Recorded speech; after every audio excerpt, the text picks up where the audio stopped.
thanks for the invitation. I'm going to tell you some old stories, which have been fun for me to look at again, and hopefully bring you some new stories and bring you right up to date. And hopefully it will make sense why I'm sharing today with Eric Klein. So you guys that are sphingolipid aficionados like me, you know about sphingolipids and their roles. They are amazing molecules since they are essential building blocks of eukaryotic membranes.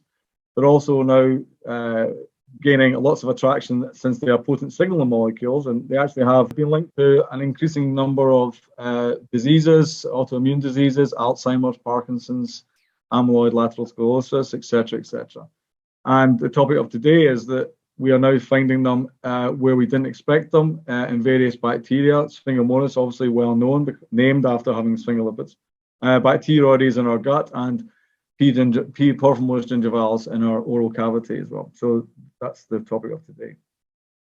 We all know what a sphingolipid looks like. Sphingosine-1-phosphate is a classic one there, potent signal molecule. Has this long chain base backbone, so obviously derived from fatty acids, and I'll tell you about that. And this part here is derived from L-serine, and then you can put various head groups on here. I've just shown you phosphate or sphingosine-1-phosphate.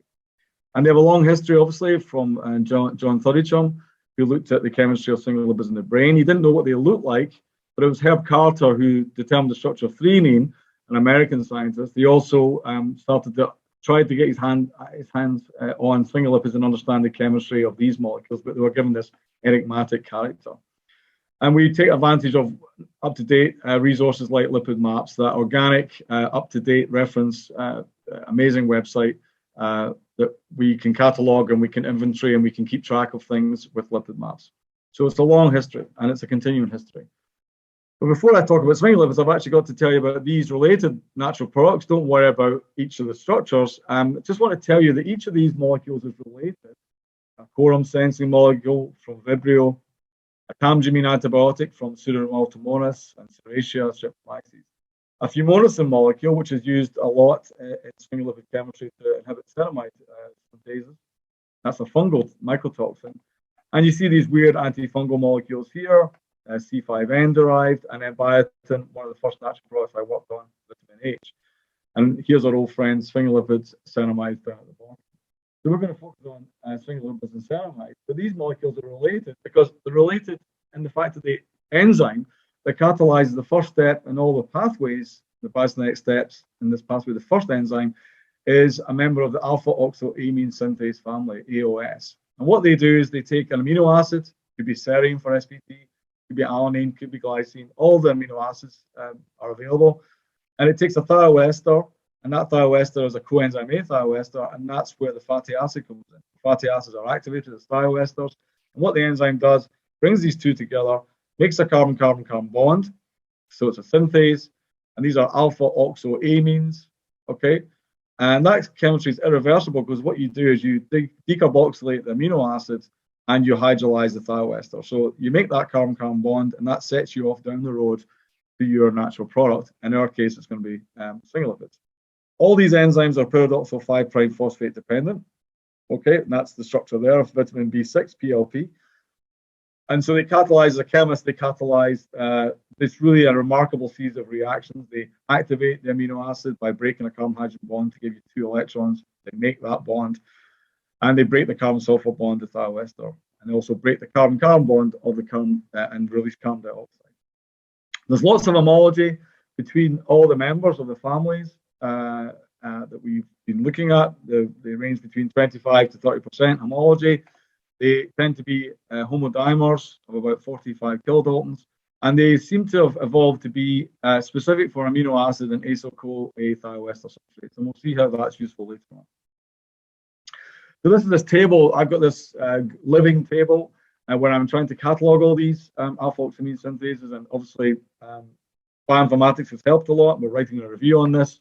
You can see here, we're trying to understand the molecular details of the enzyme and how it controls its substrate specificity. How does it recognize its substrate? How does it, and then catalyze the reaction? It must get it right. It must take serine, for example, for serine palmitoyltransferase, and get you down the pathway towards your target molecule. What is that pathway? Well, here's the canonical biosynthetic pathway. You see it in just a few textbooks, but we all know it. from our studies of serine and palmitoyl-CoA labeling effectively, you can see that the fatty acid and the serine come together, and that first key enzyme, serine palmitoyl transferase (SPT), that gives you that first recognized intermediate, the keto dihydrosphingosine (KDS). And then there's a series of reactions, enzyme catalyzed reactions, where you reduce that ketone to an alcohol using a reductase. You then N-acylate here, so you add on an acyl chain here, and that's a ceramide synthase. And then you can desaturate on the carbon-carbon bond here on the long chain base to give you a ceramide, which has been oxidized here. And then you can further functionalize on that serine hydroxyl to add various head groups, and we could be here all day talking about the various head groups you can attack on here. But there is also a bacterial pathway, which is what we've been trying to uncover over the past 15 years or so, to effectively add on sugars, etc., etc. So what are the origins of this bacterial pathway? One of the gurus and one of the world leaders in the field is also Al Merrill at Georgia Institute of Technology, and he's published this amazing review, still one of my favorite reviews of all time, from 2011 in Chemical Reviews, where he basically took advantage of all the lipidomics analysis and sphingolipidomic analysis to build this pathway of how of all the different sphingolipids that you can imagine, which you can obviously recall by methodology, etc. So that's I go back to that review often to understand the complexity of sphingolipids. And Al Merrill, that's his legacy to the whole field, I think. We also wrote a review 4 years ago in the Royal Society of Chemistry journal called Natural Product Reports, and we called it Sphingolipids in Man and Microbes, just to try and cover both species. And we wrote it with our friend Teresa Dunn across in Bethesda. And we cover the SPT mechanism, which I will do today, differences and similarities between bacterial and eukaryotic SPTs. We mentioned kinases, and we also look at the lyases, which break down the sphingosine phosphate, which I don't really have time to go into today, but so hopefully those two reviews will be useful to you. So let's look at SPT, the one that we're interested in. It takes you down that serine and palmitoyl-CoA pathway into the long-chain base pathway. The enzyme binds pyridoxal phosphate, so here's a little bit of mechanistic chemistry for people who are interested. PLP is bound to a lysine residue, which is conserved in all these enzymes. And then we bring in the serine, in this case for SPT, we form an external aldehyde. The enzyme's got to hold on to that external aldehyde, and then brings in the thioester. The thioester binding causes what we think is a rotation around this bond to be able to deprotonate serine to give you the 2 electrons here, and those 2 electrons are going to allow you to form a bond between the serine and the fatty acid.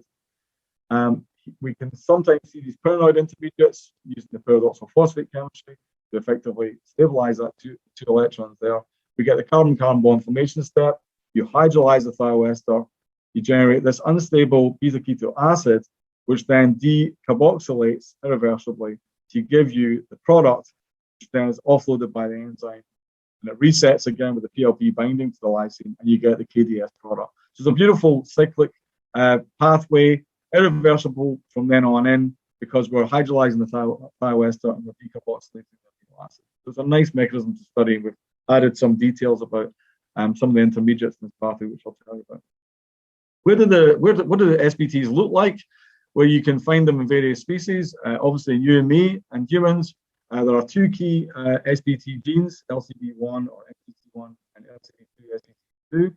And they are found in the endoplasmic reticulum, and they're membrane bound, which has made it very difficult to study them over the years because it's difficult to study membrane bound enzymes, but I'll tell you more about that.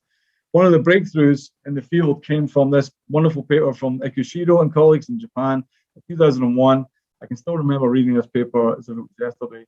And what Hiroko did was she purified a water-soluble serine palmitoyl transferase from Sphingomonas possibovis.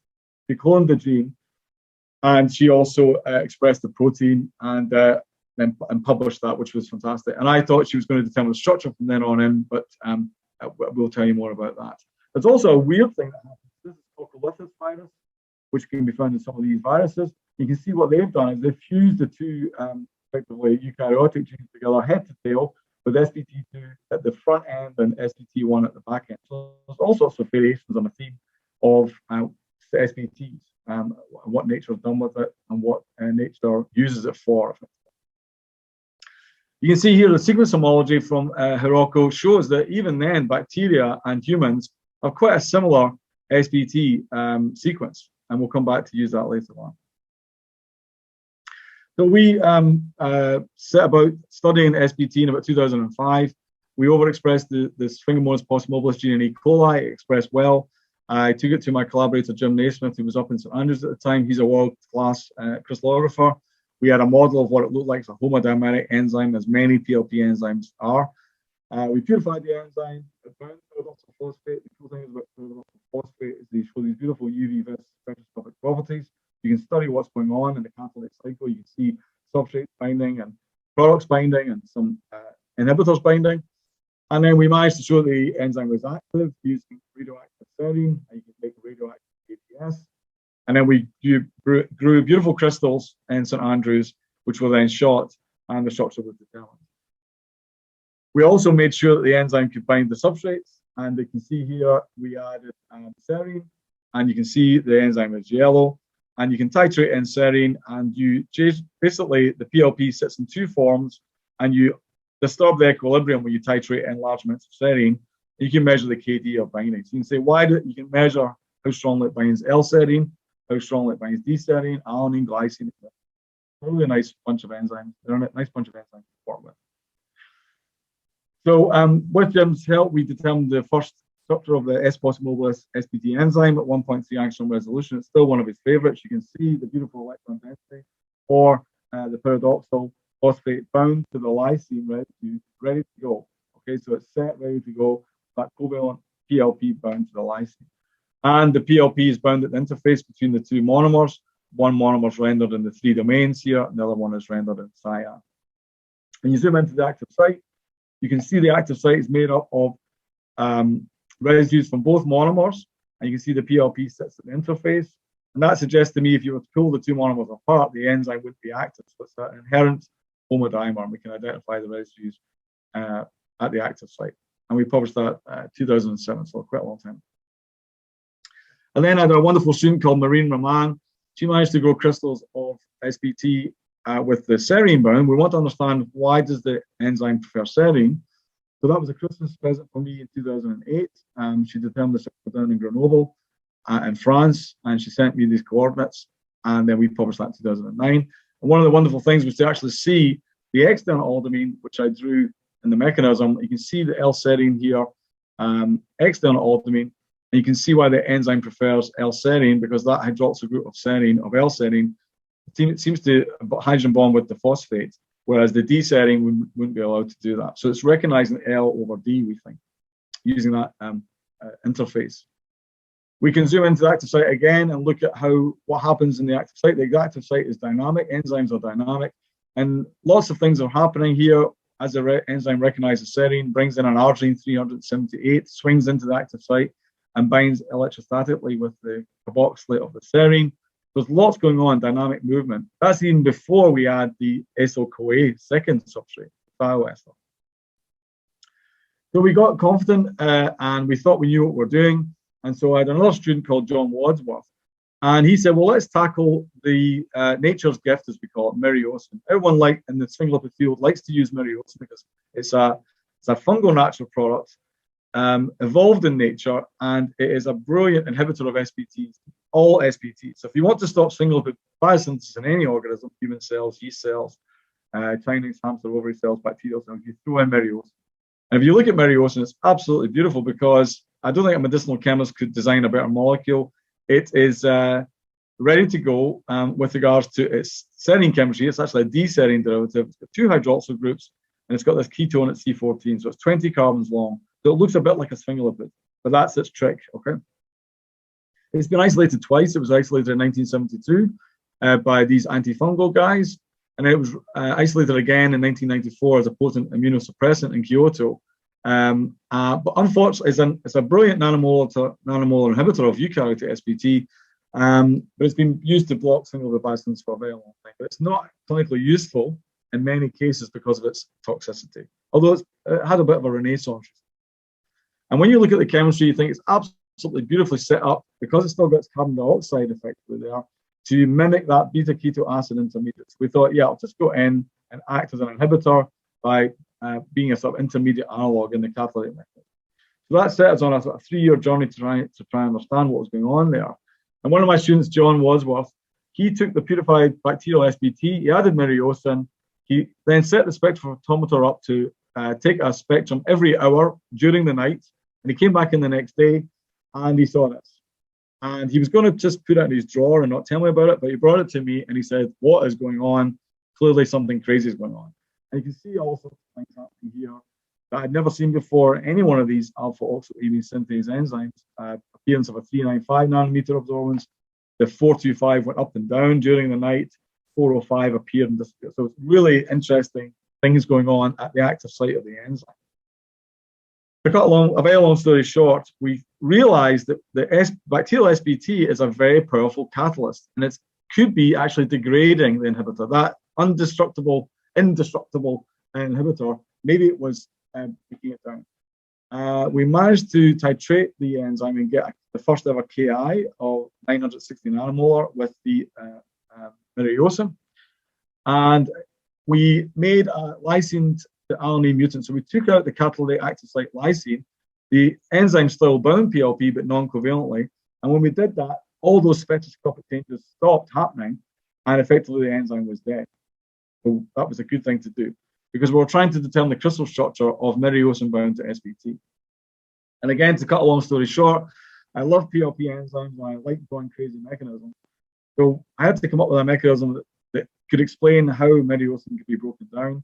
And if you're a chemist, you can see what's actually happening here. It's a retroaldol-like mechanism where you're using the electron sink properties of the PLP. There must be some base in the active site that's actually deprotonating the myriocin hydroxyl group here to generate an aldehyde, and the D-serine PLP effectively, which in itself is an inhibitor. And then the hunt was on for this aldehyde. This aldehyde we thought was also a potential inhibitor.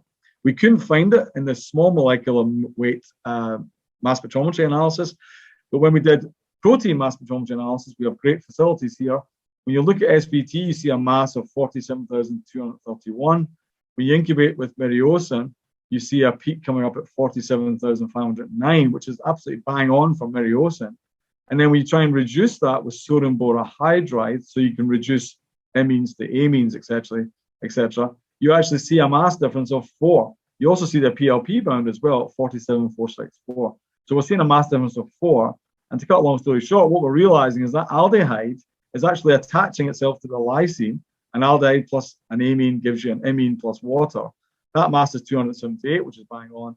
And then we use the chemical reducing agent, you reduce the mass by 4 because you're reducing both the amine and also you're reducing the ketone. So we think now we have a double whammy mechanism where the aldehyde comes out and actually attacks the lysine and inhibits the lysine effect. Again, when we tried to get the crystal structure of the wild type, that was slowly degrading the myriocin in the crystals. So we made the lysine mutant. And finally, after 2 years, we managed to get crystal structure of the PLP bound form with myriocin there. The enzyme couldn't help itself, even though the lysine isn't there. It's actually decarboxylated the myriocin, so we get the decarboxy myriocin. But we can see that myriocin is a bully. It goes into the active site of the enzyme. It wraps up this histidine, this key histidine residue. It wraps up this other histidine residue at the back here, this histidine 234. It pushes out this key arginine 378 residue, and it completely shoves out the way this loop here as well. So we think that myriocin is a bit of a bully in the way it goes in there and causes chaos in the active site. But again, the SBT has given us molecular insight into the mechanism of SBT. So that's our overall mechanism where we see the enzyme is inhibited by myriocin, but also there's this other pathway here where the SBT effectively is breaking the myriocin down, but also can act as an inhibitor. Let's go back to the SBT isoforms. I told you about the human ones.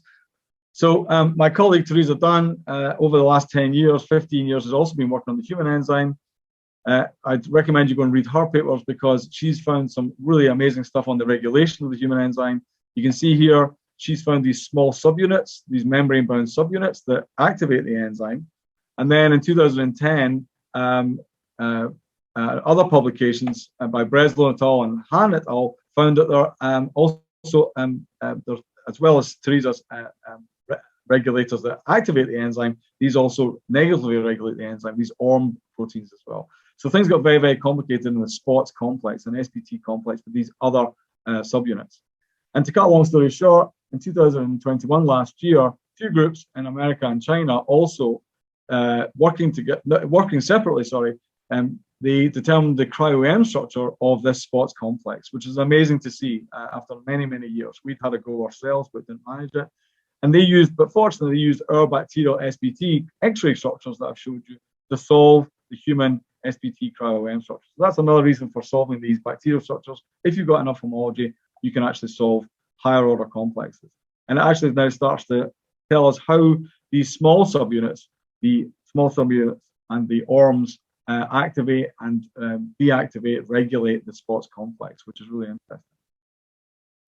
Well, let's return to bacteria for the last few minutes.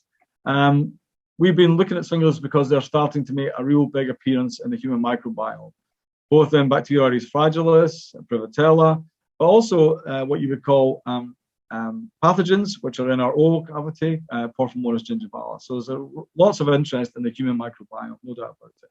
We've actually purified the bacterial SPTs from many different bacteria. They're not all the same, although they have high sequence homology.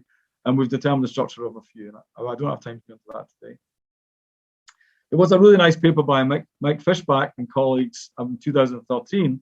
And he actually started to look at bacteroides. And then he came up with a potential pathway from SPT, which is BF2461, then the reductase, etc. He also suggests there's a kinase in there to generate sphingidine 1-phosphate kinase through the kinase here. And so that's a good plan, a good platform to begin with from Mike Fishback in 2013 in bacteroides. And since then, I'd say that the studies of bacteria have exploded. We have also a study from B. fragilis from Danny Kasper, Bacteria fragilis from the one I just told you about, Bacteroides theta from Eric Brown, 2019, and then another study by our collaborators, Liz Johnson, Stacey Heaver, and Ruth Lee in 2020. And then we've done some work with Mary Ellen Davey across in Florida on the Porphyromonas gingivalis as well. So I'd recommend you go and find these papers and have a read at those, because they really started to show how important bacterial sphingolipids are. Let me just tell you a couple. Bacteroids can also make inositol sphingolipids, and they maybe have a role in symbiosis. So this is work with Ruth Lee and Stacey Heaver, who does at the Gordon conference just a few months ago in Pisa. And what the Stacey has shown is that yes, bacteroids can make inositol lipids through glucose 6-phosphate to generate the myoinositol, a head group, and then what it does is it transfers that onto a diacylglycerol, and then finally onto the head group of a ceramide effectively. There's two pathways there. And it looks like the loss of inositol lipids altered the antimicrobial resistance and also decreased the bacterial fitness in a mouse host. So it needs the complete pathway to be able to survive in a mouse model. And that paper was on bioRxiv, and now it's been accepted and should come out hopefully next month in Nature Microbes. Pick up on that. Let me just touch on this one, which we published with Mary Ellen Davey in Florida. And she's been looking at Porphyromonas gingivalis for a number of years. She found that they can make sphingolipids. We knew that. But what she's now done is now started to understand how these sphingolipids mediate our interaction as a human host with the bacteria in our mouth, especially the P. gingivalis. And to cut a long story short, here, when you take out the SPT in these Porphyromonas gingivalis, you just leave behind the LPS effectively. So what you generate is an inflammatory response. So these SPT null, these sphingolipid null Porphyromonas gingivalis elicit a potent immune response. So in my opinion, what's actually happening is that the sphingolipids are saying, I'm a good guy, keep me here, because if you remove me, all you'll see is LPS and endotoxin, which is inflammatory. That's one of the working hypotheses that we've got. But yeah, P. gingivalis sphingolipids are essential to the ability to manipulate the host inflammatory response. And just now, I'll direct you towards this really nice paper by Mary Ellen's group, where she's now found what looks like a dihydrosphingosine kinase in Porphyromonas gingivalis. So there's a bacterial kinase in this organism. So let's return to this canonical pathway here. We set out to see if it was similar across all organisms, serine, phosphomethylCoA, KDS, all the way down the pathway. But what about that bacterial pathway? the danger when you're looking for a bacterial pathway, despite all the bioinformatics and genomics, is you might get a false positive. Okay, you might find another alpha oxoamine synthase that is not catalyzing an SBT reaction. You've got to watch out with that. I told you that they're all very similar with regards to sequence, and they catalyze similar chemistry. Okay, so we need genetic and biochemical tools to identify with confidence as many genes and enzymes as possible in a pathway. That's the most important thing. We had a play around with this in 2010 because we worked on Sphingolipid, which is an environmental organism.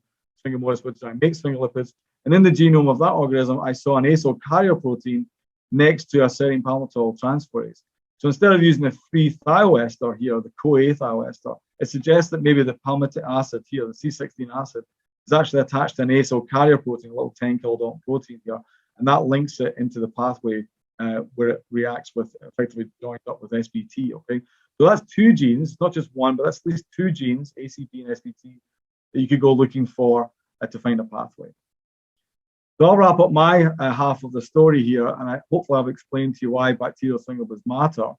I showed you the high resolution structure of bacterial SBT. We looked at some really nice mechanisms. We've seen the structure of SBT-L-serine. We also saw some crazy stuff going on with myriocin. We learned our lesson there. And then our structures have been used to determine the structures of the cryo-EM structures of the human enzymes, which is really exciting as well. Now, over the past 10 years, we've seen an expanding role of bacterial sphingolipids in the microbiome, pathogenic bacteria, etc., etc. So effectively, all this, what this does is sets the foundation for the discovery of new bacterial pathways. With that caveat, you've got to know that you're following the right road down towards the sphingolipids. Okay. And with that, I read a paper in April 2019, so nearly 3 years ago, where Eric Klein, who's coming up next, started to look at sphingolipid biosynthesis and Campylobacter potential. So it's a good time for me to hand over to Eric. This leads me to thank the people that have done all this work over the past 15 years. Jim Naismith with the structural work, all the people that helped there. In the last 4 years, we've had a really good bunch of people working with Eric's group as well. Gabby and Eric's group is fantastic. John Miles Wright is also a structural biologist that I work closely with. And with our new collaborators, Mary Ellen Davey in Florida, and Ruth Lee and Stacey Eber and Max Planck. And I want to also thank my long-term collaborator, Teresa, across in Bethesda. And I must thank the two funders, the BVSRC and NSF in the USA. And thank you for listening.